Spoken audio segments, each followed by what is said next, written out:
God showed us. He showed us that he can be our shelter without walls and without roof in a 200-mile-per-hour windstorm. He was our shelter. And as we prayed that he showed us that he was our protection. His feathers was around us and he was our fortress. And we thank God for that. Well, at this point, I was so afraid and terrified that I just, thought that maybe next we're going to die. I began to confess that my sins, my family's sins, everyone who was present, the sins of my whole nation. I thought we were gone. I thought that this was the end of it. We're talking about 180, 200 mile per hour wind. Never seen it, never experienced it, never heard about it. And it looked like your roof is about to take off. And that's exactly what happened next. The roof took off. And when the roof left, the walls left the same time. So now we are shelterless on the second floor of a building, and all we can do is hold each other face down on the tiles. The mattress we were holding, we didn't even know when it left our fingers. That's how strong that wind was. And then that's how terrified we were, that everything was just happening so fast and everything was just blowing so quickly. A portion of the wall and the door fell on us, but not in a way that it crushed us. In about 30 seconds, the wind took it right up off of us and it flew away. It was crazy. Everybody screaming, everybody crying, everybody calling on God. Even the children was praying and saying, God, save us and keep us. Peace, be still, make the storm still, God. I was so helpless at this point. All I felt was, I have this people in this situation. How can I live? Even if something don't happen to me and happen to someone else, how can I live with that? God help me, help us. And the Lord began to remind me of his promises. He began to remind me of the prophecies over my life. At that point, I experienced a strong peace that I know I wasn't going to die. But I was still thinking, anyone else here, if something happened to them, God, I still can't live with that. Keep everybody, keep us safe. I looked over my shoulder now, and the water is very low. Now I'm trying to figure out how this happened, and I thought about it very quickly. When the storm came, the wind was blowing in one direction, blowing the water from the ocean into the mainland. Then the eye came. And then, of course, when the next half of the storm came, the wind switches and goes the opposite way.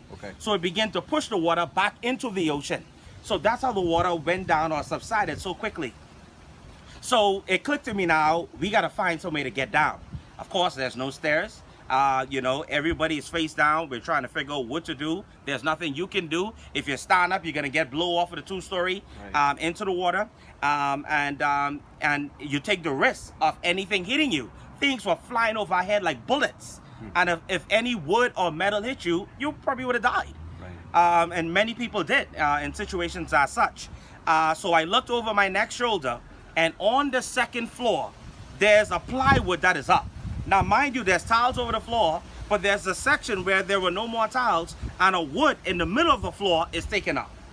I am convinced that the Lord sent an angel to take that piece of plywood up. Normally, if the plywoods are going to start coming up, it would start from the edges, one after one. But all of the plywoods around this sheet of plywood was intact. And I double-checked it after the storm to ensure that was the case, so I could confirm that God had to move that. So that was a way for us to get down through the second floor and get down into the kitchen. So how did you get down in there with 185-mile-an-hour wind? Exactly. I will explain that to you. I shout out to one of the other guys who were there, and I says, look, there's the plywood up. I said, you cannot stand up, but you got to creep, more like crawl or slide your body on the tiles to get down to where that opening is. He did just that. And he didn't even come back to say what the case was. He went straight down. When I saw that, I sent another one of the guys to go down with him, because I immediately started to think that if they too could get down there, then I could take the children one by one, creeping with them and pass them down. That's exactly what I did. So we got all of the kids down first after the two guys initially went down. And then the ladies came one by one and we helped them down.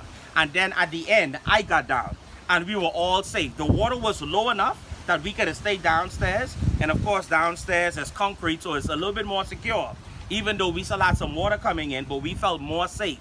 and we know that God will keep us the rest of the way. Yeah. But it was crazy.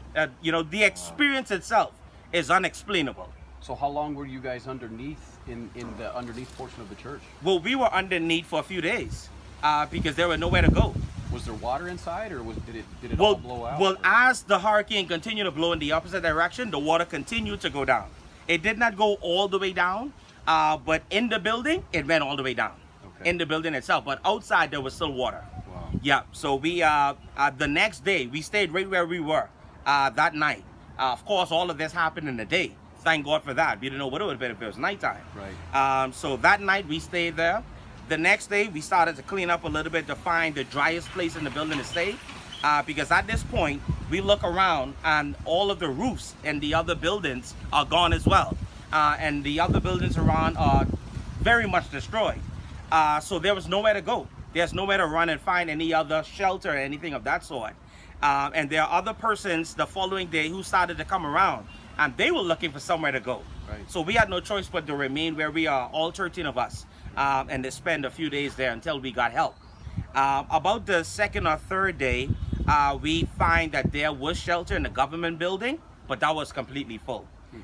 We also find that there were a lot of persons at the government health facility at the clinic, and then that was full as well.